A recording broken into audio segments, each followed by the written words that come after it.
the network for the AV industry. What are you listening to? This is AV. This is AVNation. This is AVNation. This is AVWeek, episode 130, Venture Vultures, recorded February 14th, 2014. Ready. AV Week. Performing scan. Week. Online. This is AV Week.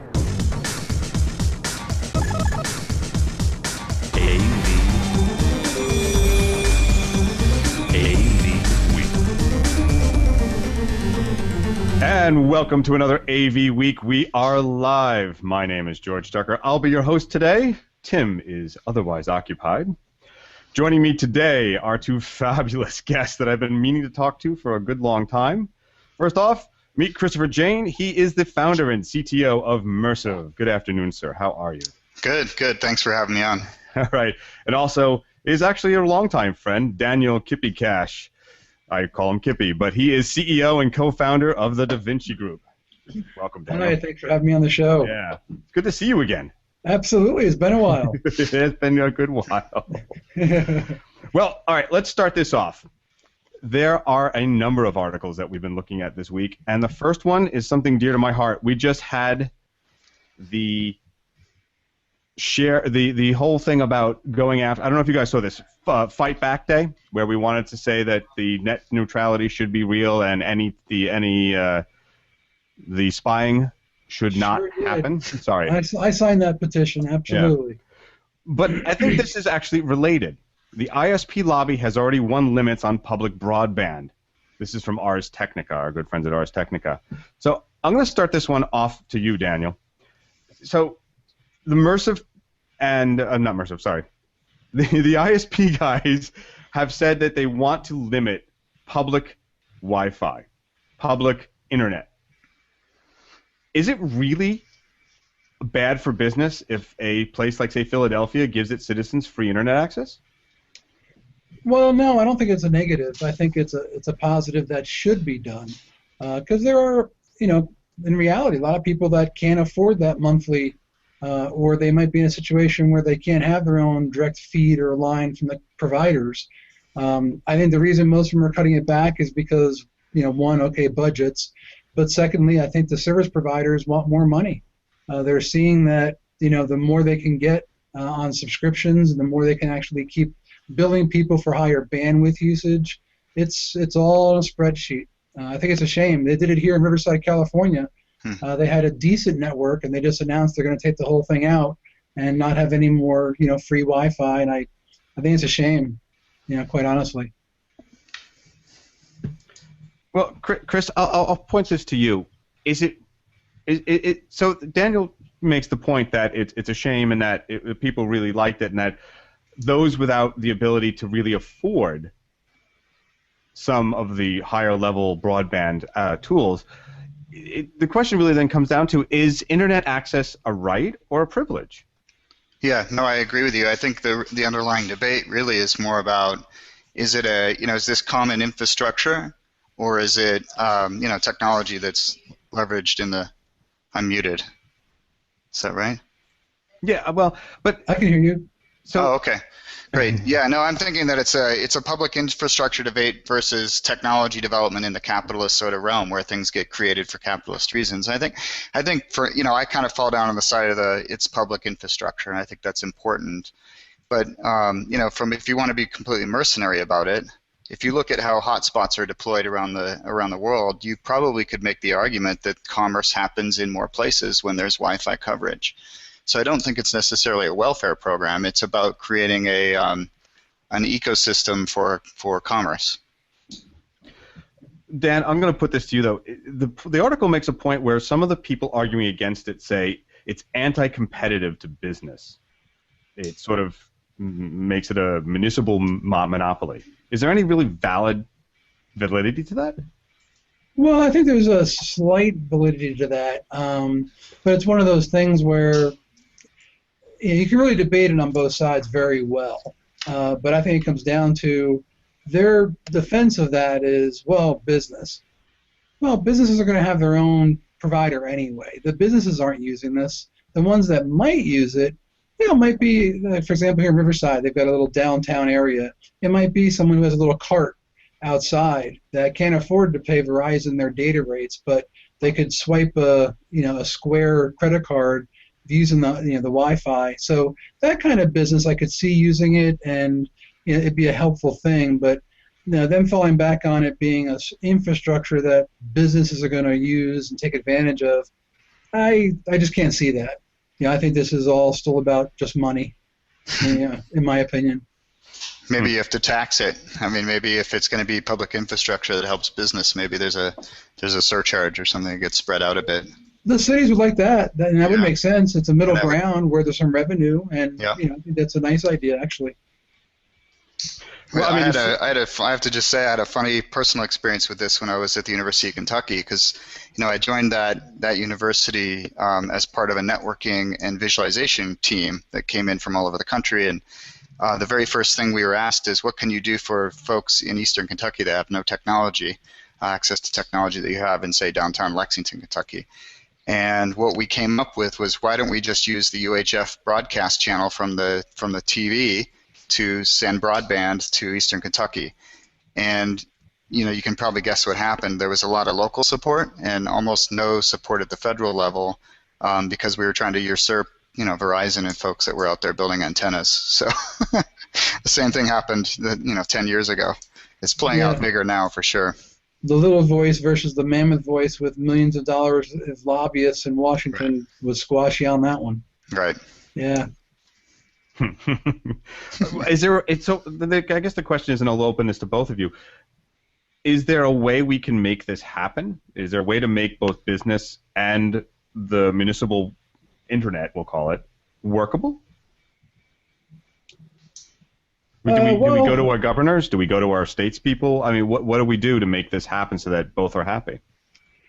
Well, the only thing you can do really to drive that is from the street level back. So you'd have to go to your local municipality and council people and so on, and drive it and push it up the ladder, to get to the state level. And it's a tough one because, again, it is driven by the money. So I think if enough people contacted their local assemblymen and so on, they'd realize this is important to people.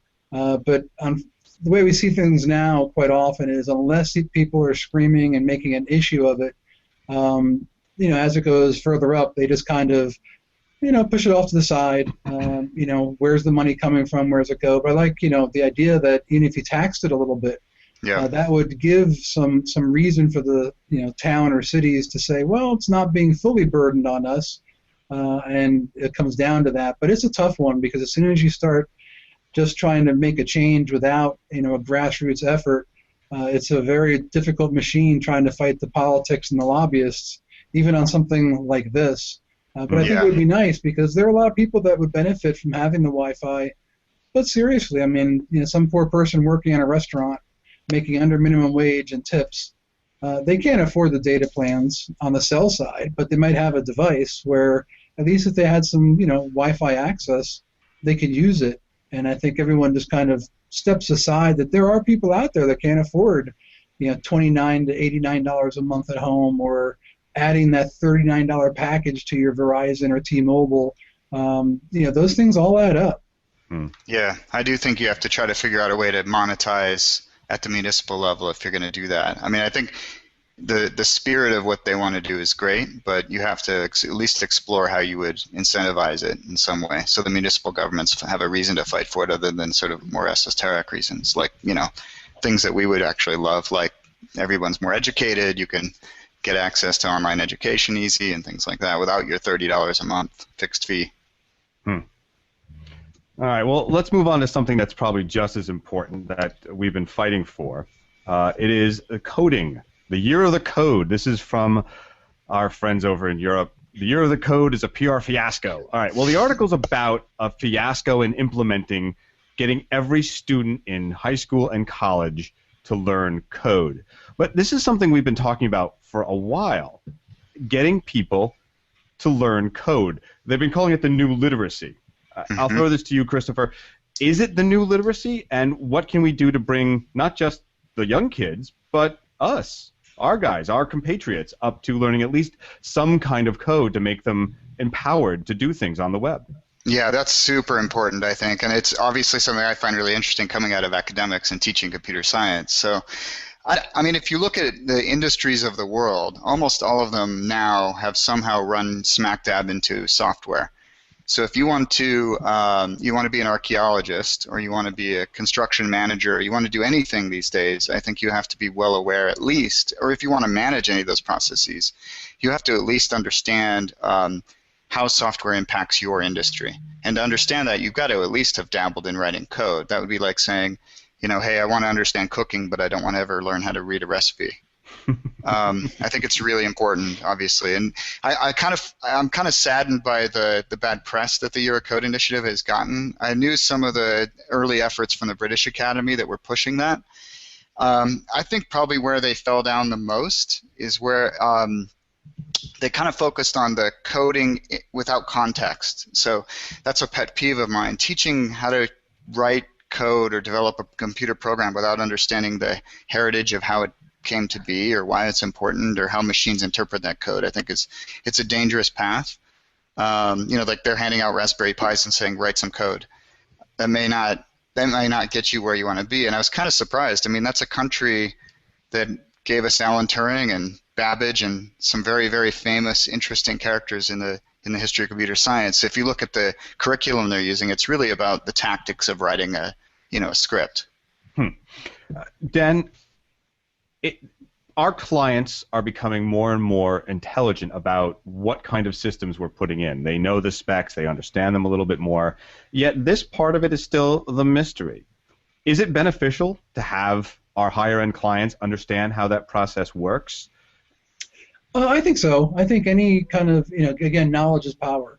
So if you're dealing with a client that understands, some of those issues, not even, how to write a lot of code, but just respects and understands what it takes, I think that makes much better communications with the project. But I think it's even, broader than that. Obviously for our industry, for our dealers, all of that would definitely help. But I think it's more of a global issue where this really should be a priority, because any country that is technologically savvy and has the infrastructure, if people aren't learning how to code today, it's going to put them at such a disadvantage as time goes on. And not that everybody needs to be a coder or they're going to be a computer scientist or something, but I think it's definitely a benefit that is better for everybody. And it's a shame that it gets caught up in something like this. The negativity comes out when you're having a lot of negativity about educating people. Yeah. Wow, that's just such a tragic thought, especially in something of that category, because there isn't anything that's going to go on in the future that won't involve code. I mean, very little around us today doesn't have some form of code in it somewhere. And I think it's something that has to happen somehow, but it just it's all mucked up and so many fingers in the pie there that it's a shame to hear people attacking it. Yeah, I mean, even in our own industry, it's happening, right? I mean, when we founded Mersive, we were introduced to the AV channel pretty quick. I'm a software guy, right? And it felt like we were coming out of two different worlds. But in the last couple years, our resellers, design consultants, everyone in the industry seems to, at least at the surface level, understand what it means to use software and develop software even development life cycles and code testing and beta releases. Those are things I hear people in the industry talking about now in the AV space. So why wouldn't we be teaching kids about software like you teach them about how to do long division, right? I mean, it's a part of our modern world. So absolutely, yeah. Well, and Chris, I'm going to throw this to you though, as a former educator, as you said. How do we get? Dan said it was contextual. Mm-hmm. So for our clients, for our kids, for people in general, what can we do to make it contextual for them so that learning code, this thing that they probably, some of the older sets see as the punch cards or full of high geometric math, yeah, as something that they can really do and is beneficial to them? Yeah, I mean, I used to teach a cross-sectional course that the way we approached it, and I'm not saying it's necessarily the right thing to do, but I'm a big believer in contextual learning. You have to ask the students, what is it that you would like to accomplish? And then you explore, how can software help you do that? Well, then you better learn these tasks. I mean, you don't, if you sit down and tell someone, we're going to learn this programming language and what a compiler is in the abstract, that's a very big hill to climb. But if you tell them, hey, we're going to render a 3D model of the solar system by the end of the semester, and wouldn't that be cool if you could own that program and fly through space and look at planets? This is a course I used to teach. So then you start saying, well, you got to learn how to load an image. Well, what's an image? How is it represented? What are pixels, and how is that data get loaded into a 3D model, and how is that described? And suddenly it becomes easier to teach because now the students are excited. In fact, at the graduate level, it gets much easier because you just ask people, what are you interested in? Well, let's build that in software. Let's accomplish it with software.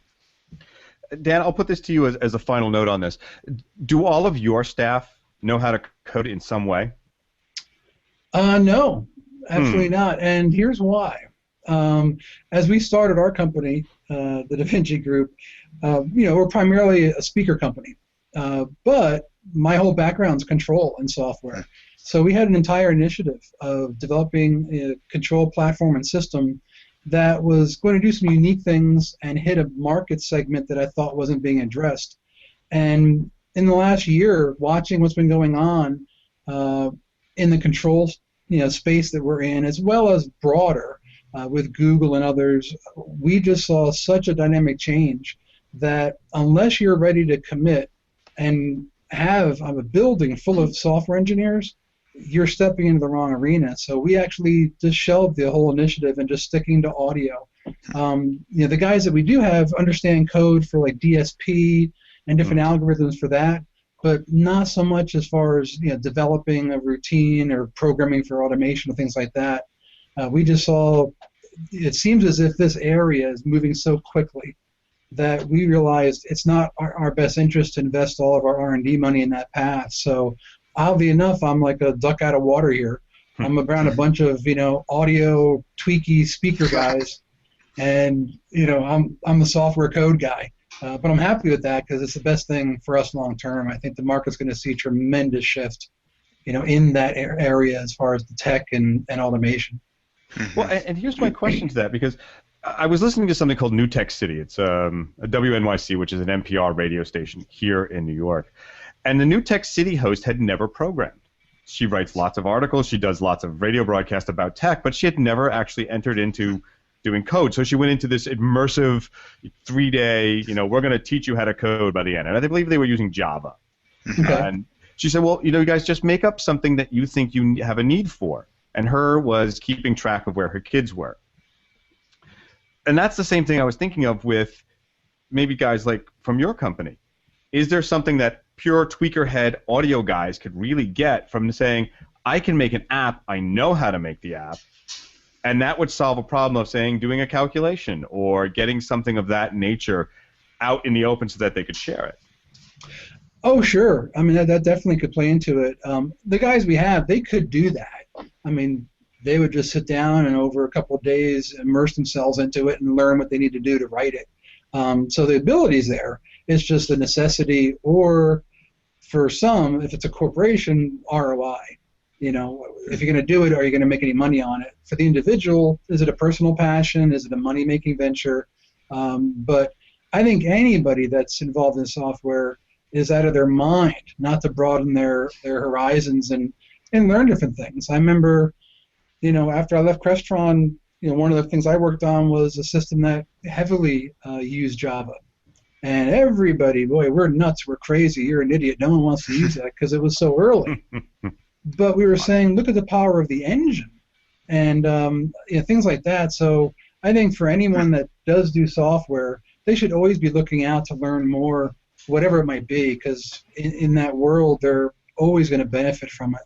That's a good point. And, software is also a great prototyping tool, too. So if you're looking for ROI on the R&D side, if you can simulate or write software for something that you don't have to build quite yet, that's definitely a good practice. I mean, we have hardware partners, and we'll simulate their hardware and software when we set up like a big multi-projector wall or something, and it's all software driven. It's fast turnaround times, and we say tweak that and move that button over here, and then it gets built. But yeah, that's the other reason. That is an amazing analogy because it's true. I mean, we've all dealt with it. I mean, there are a lot of executives in companies that grew up through the ranks that are technical, but there are a lot who aren't.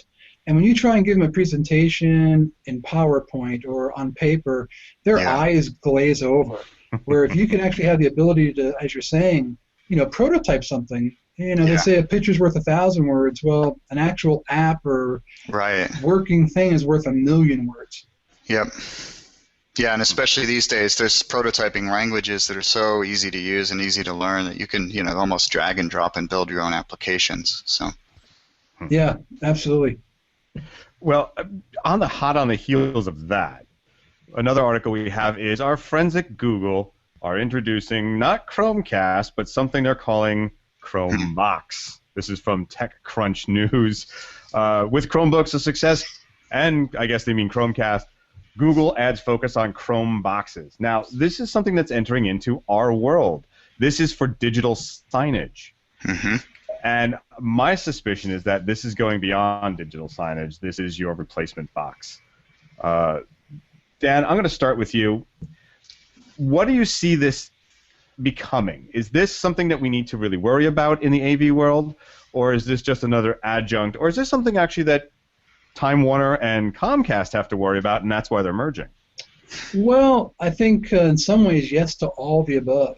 I think the AV industry should be frightened beyond belief with this, because what's happening is you're getting into a foray of product and technology with companies that have their lunch budgets are more than some of the companies in our industry do annually a year. And I think what's happening is this is just the beginning. And this is part of the reason why we stepped away from some of the projects we wanted to do. Because the Crestron, AMX, Savants, and other automation companies in the AV world, they do a terrific job. But you're playing against a Goliath, where they can have the ability to amortize these parts and hardware, where they really don't care that much what they sell the box for. They want the information, they want content. Their model is so different that they don't have to sell the box for a profit to really go where they want to go. And I think we're going to see that. I think that the ChromeBox looks simple in what it is, but what happens when they throw a 232 port on it? What happens when they throw other little things? And then you have the little fish in the big pond. You've got 1 million developers who are code savvy that can write an app to have a homeowner program that ChromeBox to then talk to this app that he wrote. It's a very different world, and I think the AV industry better wake up to it, because it's going to really dilute where are you making money, how are you making money. And I think the hardware side, we've seen it to some degree. Look what the iPad did. Yeah. People think about that being such an old product, and it really isn't. And look at how that impacted our AV industry significantly in a small amount of time. So I think this is just the beginning of what Google's doing. I think this is just a small piece of the bigger puzzle they're putting together, in my opinion. Yeah, it's funny because I look at it through a tiny bit different lens because of our presence in the enterprise conference room right now with our software for Solstice product. That is their big, they're joining the party for the unified communications play in the conference room, and they're positioned well to do it because they already have Google Plus and Hangouts, and we all use it for desktop to desktop sharing and media. So why not put a stake in the ground on there's 6 people sitting around a conference room table and they need to join someone else. So it's yet another sub 1,000 unified communications VTC box, which is interesting, I think. But it has an ecosystem that can sit behind it. So we're keeping an eye on that. I mean, obviously we're a bit different because we're pure software, but they're very similar in their flavors, But on the Pro AV side, do they still have something to concern themselves with? I mean, it is sort of, well, look, we're using this and it's full of glitches, it's full of some issues, but it still works. We're using this instead of a telecommunication or a TriCaster system. Right. How long before Google is the benefacting overlord? Right. That's a scary question because I think there's no way to tell with the crystal ball, but I would bet for most people that would put a date on it, I would bet that they're overestimating the timeline because these guys have such resources, such funding. They can make things happen, and I think that's the biggest scary part for the AV dealers. The other back end of it is, and we've already seen it over the last 10 years, the change in the AV industry with the IT industry. There are a lot of corporations that very rarely use AV integrators. Right. They're turning to their IT departments. And the more IT-centric boxes, the less the AV dealership or integrator or our channel might be necessary, which is scary. Yeah, but the channel is educating itself pretty quickly. I guess I'm such an optimist that I'm not that scared of it from an AV perspective. I think it's something that the AV community just needs to embrace. It'll happen. I think Daniel's totally right. This is going to happen. So you have to ask yourself, what does my business mean in that sort of future where software drives the AV experience? There's AV endpoint hardware. Maybe there's quality of service in some niche markets where, H.264 and H.263 pipes still matter and things like that. For us, it's sort of like one of these questions where I've had people say to us, well, why do you sell through the AV channel? Well, because I believe that the AV channel understands software and has a lot to add at the endpoint. I mean, audiovisual is about seeing and hearing things. And software that does media sharing or video teleconferencing or unified communications is that centrally. It's an AV experience. So I want the AV channel to embrace those kind of things. I don't want to sell through an IT channel that comes from a completely different enterprise software background.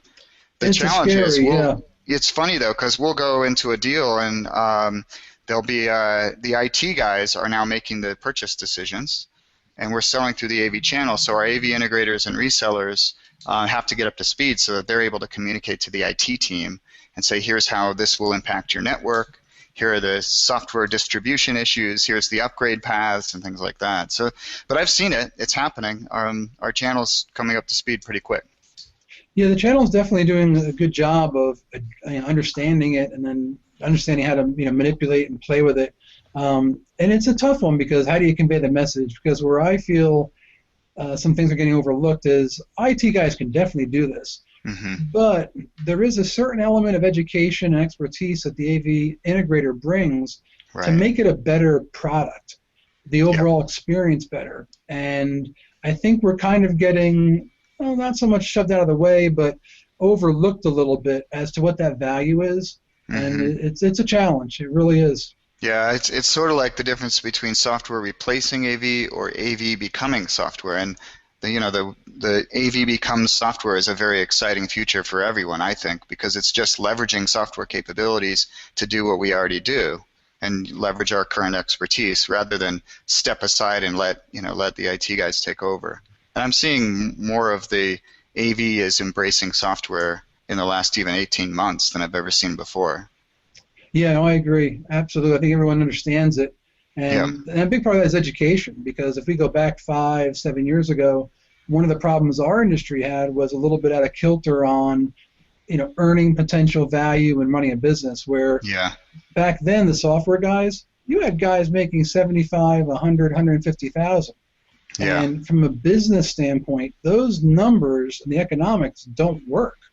And it's nice to see the industry is kind of looked at that, and you have a lot more people investing in younger people to train them and bring them up, and kind of be in balance, because I remember several huge projects while at Crestron where you'd have some people analyzing the bid where they've had a IBEW 30-year electrician billing out at X, and here's a guy programming a control system billing out at $135 an hour. And people would look at our industry and say, you guys don't get it. And it's nice to see that adjustments. I think that's what really will help the AV side blend in and stay prominent, I hope. Yeah, and there's a lot of corollaries on the AV side to some of the exciting stuff happening in software, like cloud-based services, software as a service is just managed services for the AV guys. I mean, they're just managing hardware and NOCs and things like that. So there's growth on both sides of the fence, I think. Yeah, I think as you said there, the nice part of that is, and again, shifting in the business, but one thing our industry hadn't really done a good job was RMR. I mean, you went out, you sold the box, you installed the box, you went back, and you're done. Well, Right. software industries understood that, either through servicing or servicing like knock centers and other things. There's reoccurring revenue that for a long time our industry was just blind to. So that bridging and merge is nice because I think that's something that the AV guys are really picking up on and capitalizing on. Yep. Yeah, it's exciting. Well, let's go to something else which I think is actually exciting. I come from an RF background, doing lots of wireless stuff. And in Extreme Tech this week, we have nature-inspired antenna improves wireless performance. Well, if you guys read through this and others have seen this, this is basically someone using what they call the super formula, a new mathematical concept based on basically nature's design. They don't mention Fibonacci numbers, but I'm sure there's some of that in there for all of you conspiracy theorists. But it does sort of bode a new, maybe more aesthetic and faster transmission scheme. Dan, have you looked at this stuff, and what do you think about its potential? Well, I've been reading about it. I haven't played with anything yet, but I've been just watching and reading some of the white papers and stuff. I think it's fascinating. I mean, I worry about wireless because more and more devices, and even the ability then to secure those devices, like the big Target hack. I mean, think about it. We're hearing now the truth that this part of this process came through, a refrigerator that was networked. Yeah. So you look at all these devices and all this wireless, and I keep worrying, when is it going to be so saturated that, okay, it's wireless, it's handy, but what kind of performance are you really getting? So I think this is interesting in the light that we need something. And it's not just, G or N or something. It needs to go to the next level because I think it's going to become so prevalent in, so many products that it'll work, but I think it's going to slow things down where we better be looking at the next gen. And that's what's interesting with these, people are working on, because it's got some interesting things coming to the table. But again, as we said before, does it get adopted? How does it get adopted? Yeah. Oh, it's such a mess. But there's so much pressure for this kind of technology. That's, I think, I look at it as there's world pressure to innovate, and people will innovate when it happens. So if you look at the trends, you've got more and more people, like Daniel's saying, with mobile devices that are connected to the network somehow. And then most of those people are now starting to deploy their applications and data in the cloud. So you've got this significant separation between data and the endpoint that has the antenna attached to it. So when I sit in a meeting, to bring my data to bear, I used to have to carry my laptop into the room. Now I could have an iPad and want to open it up and do wireless streaming or whatever it is from the cloud. So that's a tremendous amount of pressure on the network for performance, because it's, my daily business is now driven that way. I'm at a trade show or wherever it is, you've got to be able to pull that data quick. But the antenna is actually, it's kind of funny. I read that article that you sent in. It's got another thing that I thought was really cool, and it's a different kind of material. It's using a dielectric material. Oh, yeah. And I remember back, so my PhD was in synthetic aperture radar and high altitude sensing. Gesundheit. Yeah, exactly. they had that stuff back then. The military had access to it. I just don't know why it never got commercialized until recently. They have, really long tether antennas they'd fly out behind an airplane to do radar flyovers with those dielectrics. So it looks like what these guys have done is twisted them up in a really clever way, really tight, so they can fit inside of a phone, which is super cool. I love that stuff. Yeah, that could really be a big change, because it's going to bring something to the table that's sorely needed very quickly. Yeah. Dan, let me ask you this. As you design hardware and you do real boxes, real devices, have we been looking in the wrong place, or we have finally come to the end of sort of that engineering aspect of looking at how to make things, and now we're going back to the organic? And I hate to say organic, that's such a loaded word, but we're using this sort of nature's mathematical shaping to improve things that we've already made. For your engineers, for your guys who are making stuff, is this now the next step, the next sort of corner to turn and go, let's look here? Yeah, absolutely. I think what's happened is, for quite a long time, and then when we hit the recession, I think everyone was really just in such a mindset of how do I build it cheaper and faster? Well, you're not going to really advance technology always trying to design cheaper, faster. New technologies and new things cost some money, and you really need to have that engineering mindset and that balance, to look and say, okay, I know this will do what I need, but what's that next step if we go beyond that? Like for us, nanotechnology with speakers is a big thing right now. It's not quite there, but sure, it's easier just to take your standard speaker, the spider, the baffle, and pick a cone and put it together. But I think you need to, and some companies aren't in the position to be able to do it, but I think it's imperative because you need to think outside, what we're currently used to, because that's how innovation really happens. So I think it's imperative. Our guys do it. We have to kind of limit that a little bit. Sometimes they can get pretty far ahead of themselves. Where I say, I see it. You're right. That's fantastic. I can't sell it. It's wonderful, but the price point on it is such that I can't recoup our investment in the R&D and creation and then the build runs you need to do as far as MOQs and things. It's just economically not viable. But you have to walk that fine line because I think if you don't, you could be really outdated very quickly. So you really need to. On the software side, you're seeing a lot of that. The maximization of what they're able to do with different processors and different things that they're doing. So I think it's exciting, but it's a real difficult one between the economics of business and future advancements. You're always held back to that that accounting Excel spreadsheet by somebody, unless you're just a mammoth think tank with billions of dollars, which that's fun. But most of the world isn't operating in that little area. Yeah, you're hinting at like what we call the 80-20 rule. There's like an 80% incrementalism and bottom line, and 20% you have to just innovate and jump ahead. So even as a small company, we try to, obviously we're cash conscious and what's our ROI and all our activities, but we try to say, well, 20% of that should be exploratory and draw on metaphors that are maybe never explored before and see where we land, Yeah, keeps you excited anyway. At least keeps my engineers excited. Yeah. It keeps them on their toes. You better believe it. Yeah. Well, I brought it up with you, Dan, as well, because with your name, the Da Vinci Group, and I watched something on, was it PBS a couple of days ago, about how Da Vinci developed certain things by watching and his very astute observational skills in nature. And some of it worked and some of it didn't, but he was so close by watching some of that stuff. And here's an example with this super formula saying, hey, wait, this will work in applying to this. And we've been missing that for a while. Last week we talked about how research and development seems to get a bad riff from a lot of people.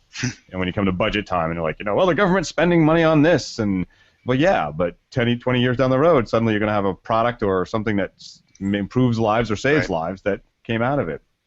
Well, one example, which is mind-boggling, is you could tear it down to a core, but Tim Berners-Lee, if the government didn't spend money for what it was at the time with the intranet, we wouldn't have what we have today. That's right. And look at where we are and what's been going on just because of the internet. Now, okay, Al Gore helped, and he definitely got involved. But there's things like that where if someone didn't give a budget, if someone didn't, give them the funding to go do certain things, you can see a lot of things like that. Yeah. Even another one, today, look at cars. We're going to have a self-driving car not too far out. That's all military technology. Yeah, it was. It was all DARPA. Yep. Yeah. That's funny. I mean, even outside of sort of specific projects, there's hundreds and hundreds of companies. I think most taxpayers don't realize we're funded and launched by the federal government through our R&D. I mean, Mersive is a case in point. We came out of National Science Foundation funding, DARPA and DoD, and then we launched the company. So we went right through what's called an EPSCoR program and then SBIR, Small Business Initiative Research, when we launched the company. So that's taxpayer money, but you pay it back is the idea, right? Because you create jobs, you create more tax revenue, and then it pays back in spades. And you're not giving it all back to the vulture capitalists. I love that. Right. Yeah. That's great to hear. Model. Oh, I like that phrase. Well, okay. Well, something that we can actually choose an example of that is the guys at NYU. If we all know about the multi-touch screen that was developed at NYU. Yep. They did a lot of stuff where they put it up on the web very early on in the 90s and early 2000s, and then suddenly lot of touch point, a lot of manufacturers of touchscreens came up with multi-touch point, and that was all done at NYU. Right. Another thing that was done at NYU, and by the way, if anyone's listening and they remember Yorb, if you grew up in the city in the late 80s, early 90s, there was something called Yorb. It was an interactive television show. You dialed in with a touch-tone phone from NYU and navigated your way around this virtual world. Look it up. It's very interesting. It's confusing. You watch the videos and you go, that's annoying. But when we were doing it, it was really cool. But yes, so something else they've been doing with and dealing with is touchscreens in the New York City subway. Now, if you've ridden the subway, you know how hard it is to find information. There's the old peeling maps. They've developed a new touchscreen to use for information.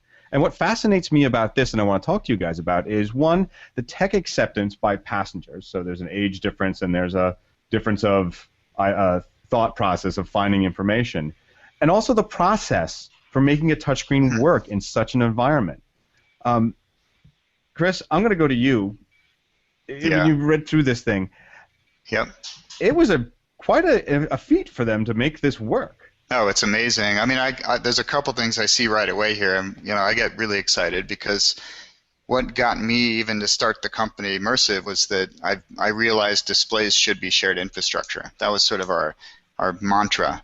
Shouldn't displays, just like printers or wireless, be part of my public spaces that I can access and utilize? So that's the vision, and these guys are starting to implement it in maybe one of the most difficult locations on the planet, the New York subway.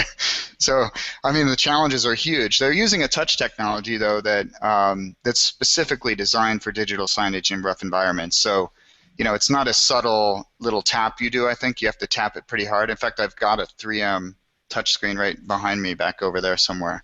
And in full disclosure, 3M's a strategic partner of us. So I knew about this project as it was getting unfolded with the touch team there. It's cool.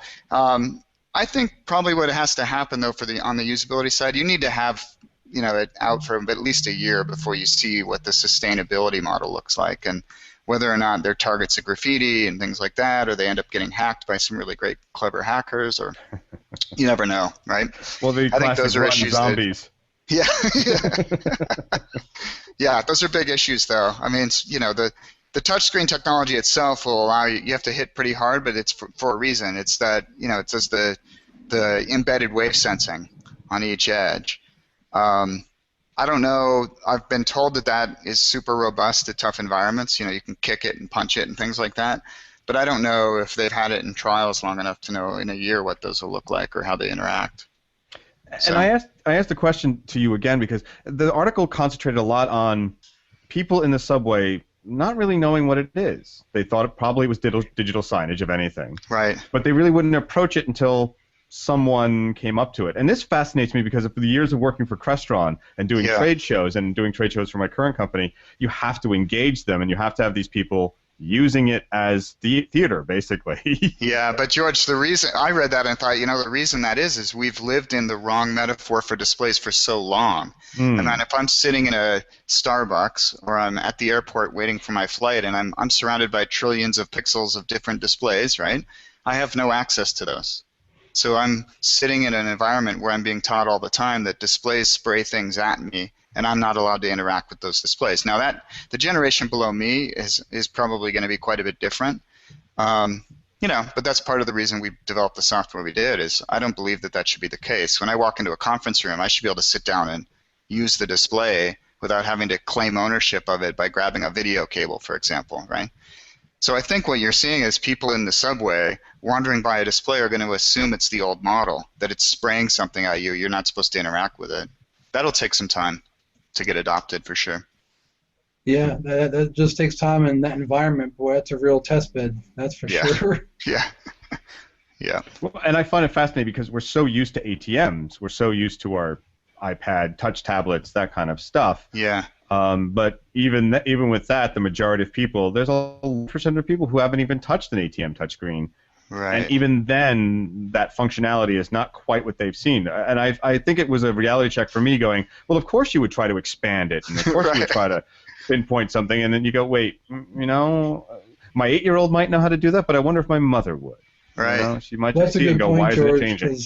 When I was at Crestron years ago, starting out, and this is back, where at the time the first color screen. It's that long ago. Really, what was it? And for my family and friends, they'd ask what I do, and the only thing I could do to put it into a realm of understanding for them, some would understand the automation aspect, but for most, I'd say, well, your ATM machine? Yeah. You know how you touch it? Put in your code? And, yeah. It's kind of like that. It's a touch screen, and Right. It's just the generational thing, as you said. It's fascinating watching from generation to generation, their acceptance, their usage, or understanding of it. Yeah, it's totally generational. And even if you do have iPads and you're touching them all the time, that's you using a personal device, which is quite a bit different. It's a different approach to the world, that you can walk up to a screen that you don't own, but you're welcome to interact with it. Yeah. It's different. I mean, even I've seen people do things like they'll come to a meeting where we're running wireless streaming for the displays in the environment, right? And they get nervous that there's not a video cable, and it's definitely a generational thing. It's it's changing quickly. Well, all right. So let's talk about something that's been sort of my favorite topic, and both Tim Albright, my co-founder, and I have been talking about a lot, which is OLED. Mm-hmm. OLED has it's always been the year of OLED, hasn't it? Every year, like this is it, this is it, this is it. Yeah. Well, now they're cutting the price of the full HD OLED units down to a reasonable price, actually. $7,999. Now, of course, you and I are not going to do it, and most of the people listening probably can't afford this for their house. But that's a significant price drop from $14,000 or maybe $15,000, falling into that 99 thing, right? Mm-hmm. So I'll start with you, Chris. Is OLED finally going to find some kind of niche, or is this LG saying nobody's buying it? We got to find a way to create a market? I think it's a little of both. I mean, probably there's market drivers that I'm not even aware of that LG's deciding to adopt, and you also have to ask: is there something else at work there besides even just OLED's position in the market? Is LG looking to plant more sockets for its streaming services or whatever it may be on the display side? But it seems like maybe I think I blogged about this about 2 months ago or something. How I was almost facetiously predicting that OLEDs would become cheaper, but it didn't have anything to do with LG and their business plans. It was more about the technology, because there's a new research paper out that came out about a year ago on the metal requirements for OLEDs, and there's a new technology that basically lets you get away from things like the iridium that's required, and that's very expensive to mine and get and process. Mm-hmm. So, has it already started to impact the market and people are seeing that? It's probably not yet, but it's definitely a trend that I think will happen. I think there'll become a price point change in OLEDs over the next 18 months that'll take them even farther below what we're seeing here. Is graphene one of those materials that may or may not cause LED to become something passé? Yeah, I think so. I mean, it's right now they're dependent on iridium and platinum, which are the two very hard to get. They have to be disposed of in careful ways. They're hard to mine, etc. But there was some research. I'm trying to remember what group it was. Oh, Regensburg University developed a paper that shows how to basically control and illuminate an LED-like platform without those metals, without that content, which would change dramatically the price point of making an OLED panel. So maybe that's already starting to take effect in the R&D labs, and they're seeing, the writing on the wall that the prices have to change. Dan, you come from selling gear and selling hardware and upselling clients into something better, and for the most part what they wanted, they just didn't know it. But how would you sell OLED? How do you convince someone that this lighter, faster, brighter, higher contrast device is actually worthwhile? Oh boy, that one's a real tough one. As we were saying, I think it's right now the price point, even though it's dropped, I think it's still so specific to the client and their net worth. Because some would buy it just because it's the latest and greatest. Money be no object. It's got almost like plasma back in the day when it came out. You'd buy a 42-inch plasma for $10,000. And it wasn't everybody; it was the people who could actually justify, that expense. The OLED, it's very tough because there are some advantages, but I think also what's happening is, aside from just the technology, there's also some economic, what the right word might be, but some balance. Because I think even we're seeing with the highest net worth, they'll do what they want, but some of them even will look at it and say, okay, that is, how much? That's $10,000. Well, that 84-inch for $5,000 looks really pretty good. I don't need that extra expense, and that's what makes it even more difficult, because you're seeing so much in the technology sector get better and better, that it used to be that you could see pretty strong advances and benefits from a price value analysis, and now it's tougher and tougher to explain to somebody why a $2,000 set or a product might look or sound pretty darn good, but this one, which is 2, 3, 10 times as much, it's still a viable product, but I think that margin of clientele that's out there is smaller and smaller. So I think LG's got a lot of their plate there, because they've got an awful lot invested in that technology, and until they can find a way to bring that down to an affordable format, I don't know if they're going to get back what they need out of that. I really don't know. Yeah, I mean, in markets where high contrast and color ratios and things like that really matter, in niche markets like medical visualization and analysis, or oil and gas, pick your market where you pick the wrong color, you made a $10 million mistake. Those displays probably have a great home. If I was LG, I would be looking for other enablers. I mean, OLEDs lend themselves to really cool form factors like bendable or curved or more immersive displays for VTC.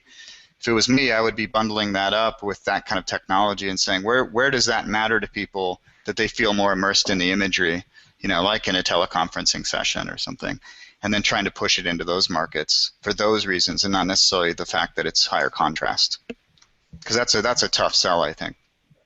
Yeah, no, good point. I agree. Yeah, it's a tough one, because let me ask you this then. When do you think we're going to get into the sub 2,000 range with OLED? Let's see. So I'll take my technology trend graph in my mind. So Regensburg University writes a paper on how to do this a year ago. It's going to take about 8 years before it's completely productized and in the market. So if that was a year ago, we've got another 7 years before it dramatically changes everything. So probably if I was a big company, I would try to beat the market by 3 years. So that means 2.5 years from now, we'll see another big price drop, and it'll be based on this new. It's pretty deep science. I mean, it's a new formula for moving electrons around into electron holes, right, with OLEDs. So that takes a while to come out of a lab and actually end up in a television set. But 2.5, 3 years maybe. Yeah, my magic 8-ball says that it won't be very soon, because it still goes back to. And again, as we were saying earlier, R&D and budgets. LG is already having some financial difficulties.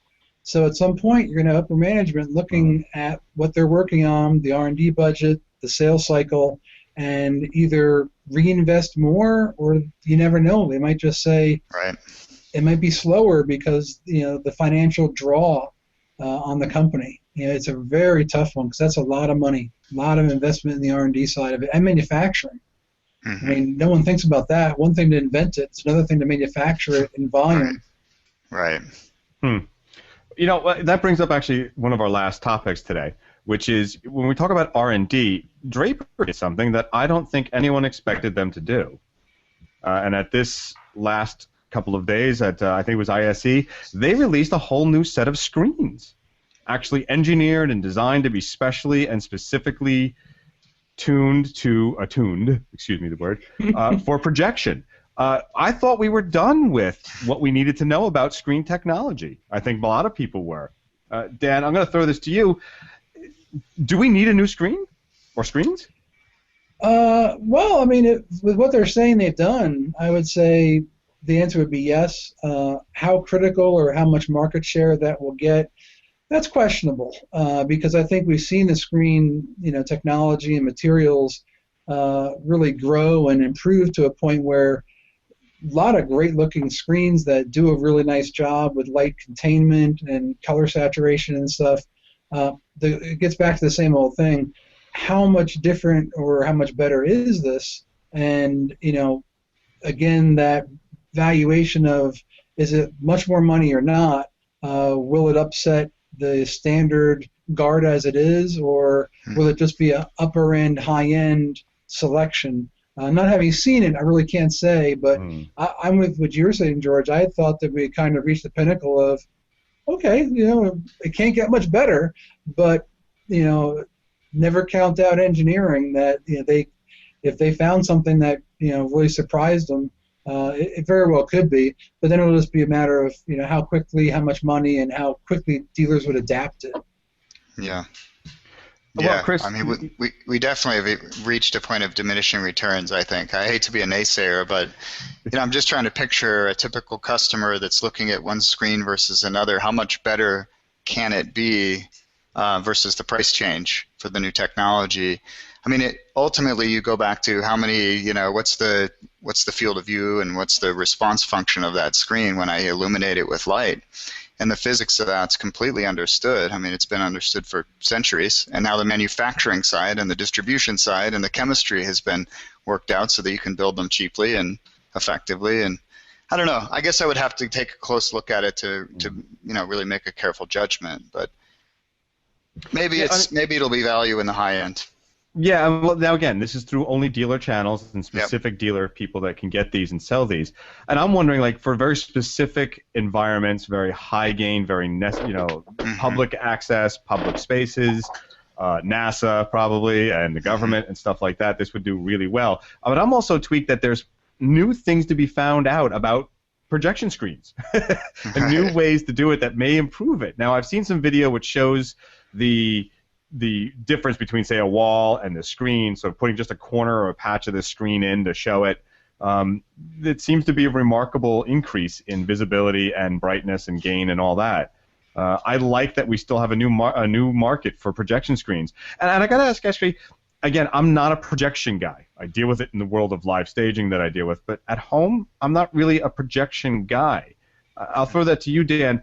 Is really projection where it's at, or am I just missing the boat on it and I really need a screen and a projector?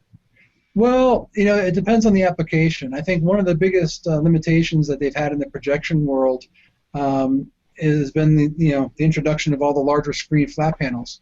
When you can go out and get a 60, 65, and even spend a lot of money and get an 85-inch flat screen, it really causes problems for the projection market because you look at the business triangle again, different segments, but even at an 80-20 rule, the 20% that could afford it, they'll say, well, boy, that flat screen is real nice on the wall, it's pretty, it's this, it's that.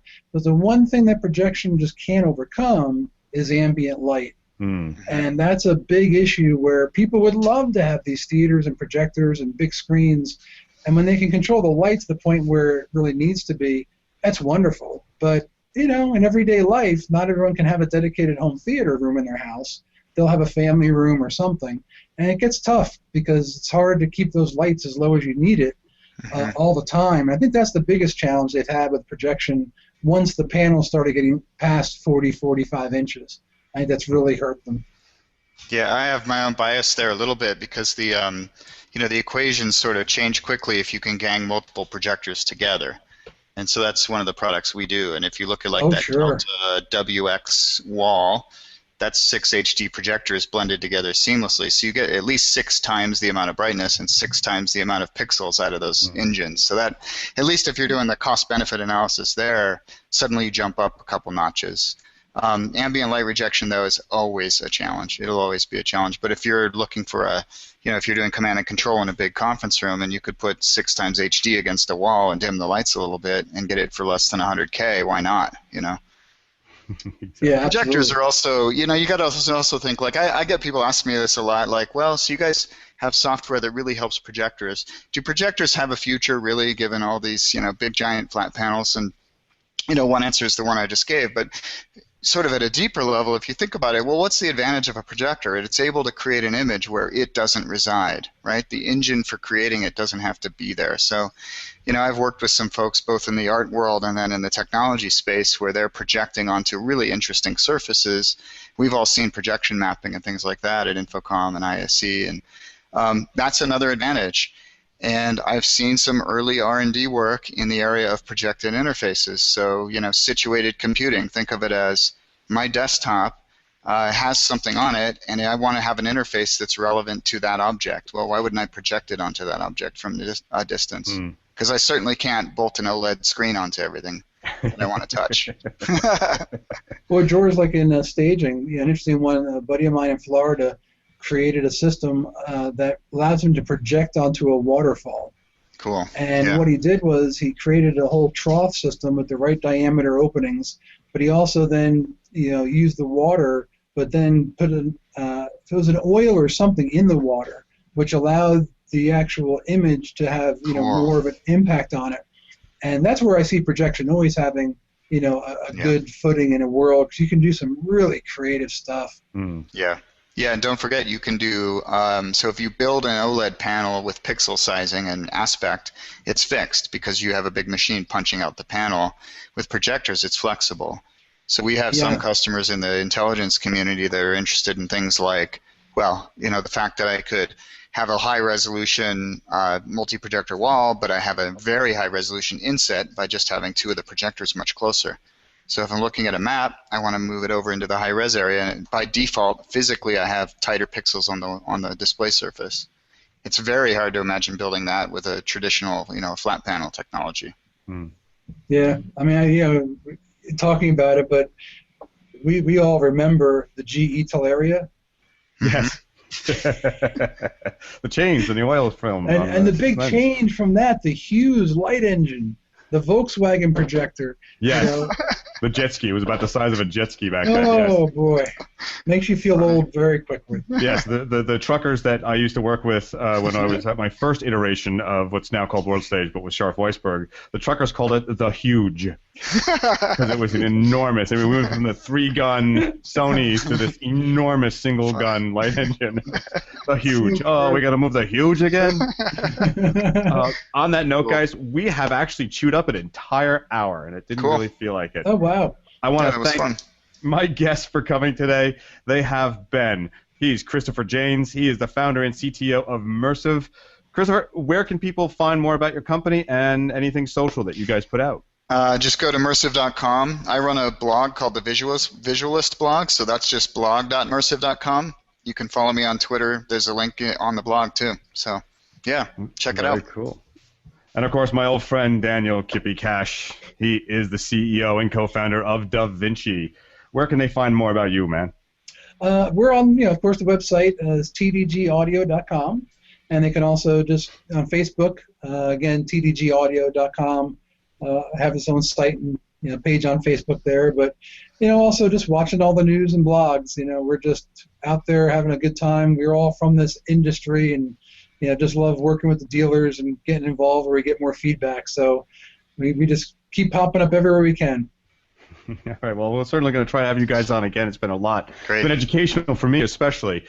You have been listening to AV Week. This is a show of AVNation.tv. That's AVNation.tv. We have shows on Pico projection, on education technology. We have stuff on the Pico projectors and Projection Freak. Jeff Gooch, if you're ever really into projection, he has that there. AV Social, a whole host of other shows. Oh, I have a show called Live Life about live staging technologies. Please do go and check them out. AVNation.tv. That's AVNation.tv. Thank you for watching. We'll talk to you all very soon.